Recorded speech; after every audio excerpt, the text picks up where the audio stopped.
Jason na higugma? Paano? Duso, yun oy.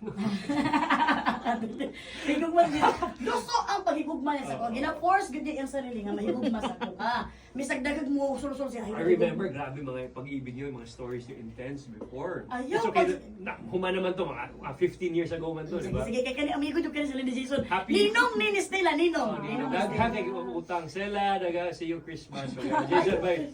Ayaw na na, i-open din niya ba kay ikaw? Daghang kayo mga utang nila. Sabi nga ni Sarah, mahiya ka naman kayo. Ayaw nila sa akin talaga, wala pagkakutang. Wala pagkakutang, buong kasara, hindi ganyan. Kaya ang pagmamahal man namin sa inyong pamilya, sa inyong mag-asawa. Salamat. Nabukal magkutang-utang ka nga, gikuha mong honor. Ako si Mela o si Stella, yan ang ating papkuan. Royalty yan, ang ninong at ninang yan mo ni Stella. Oy, o Okay, diba? grabe. The best ang inyong, sikat ka inyong. Congratulations sa inyong anak, super beautiful, super beautiful. Ang galing nila, galing. Salamat kayo. They copy her, di ba, all the time? I saw that all the galing. I don't want to copy me. I don't- Pero nakapit talaga nila. Sabi ko nga, Ang galing niya. Gusto niya maging artista full time?